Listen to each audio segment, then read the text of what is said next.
Hello and a very warm welcome. F1's back this weekend. It's preview time. Canada 2017. Let's go. 70 laps round the Ile Notre Dame, Montreal, Circuit de Gilles Villeneuve. Most wins, Michael Schumacher.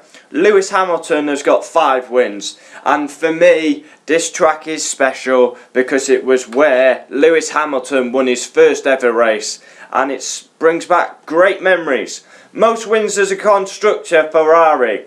This track has 13 turns, 2.7 miles with 2 DRS zones.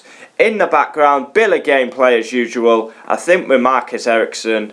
I believe we are. No point being Felipe Nasr because he's no longer in the sport. This is F1 2016. I was going to be Lance Stroll obviously, but obviously I can't because this is the old game.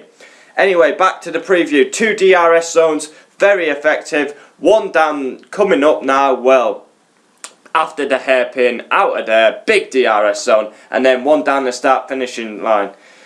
2007 Hamilton debut win, and also it's remembered for Robert Kubica's mega shunt. And then the colourful Polishman comes back in 2008 and wins the race. You couldn't really write it. Has one of the biggest shunts we've seen in F1, and then he comes back and wins the Grand Prix in 2008.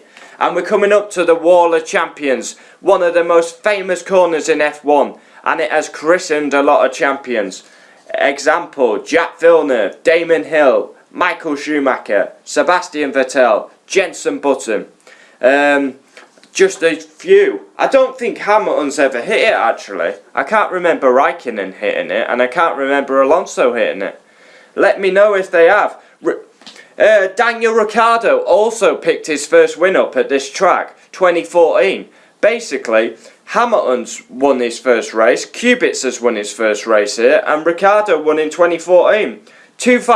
This track, the most famous race around this track, will always be remembered as 2011.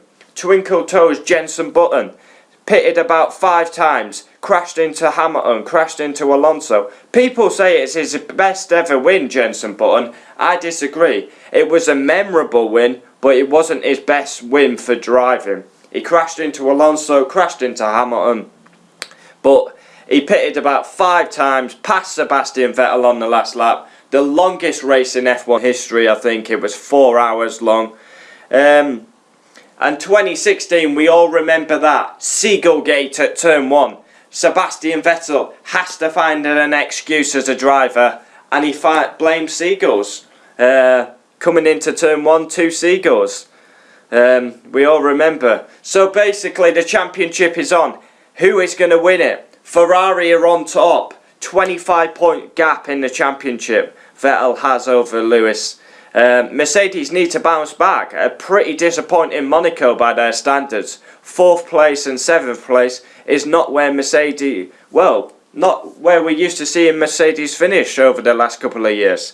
Bit of a disappointing last lap, but I tell you, I'm on the limit in these videos just to try and get points. You won't believe the difficulty in these not very competitive cars. Anyway, look, can't wait for the weekend.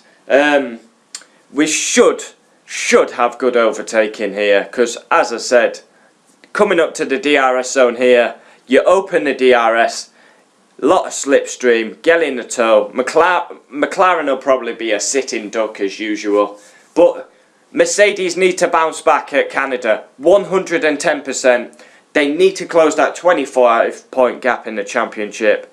Hamilton's got a terrific record round here. I think he will.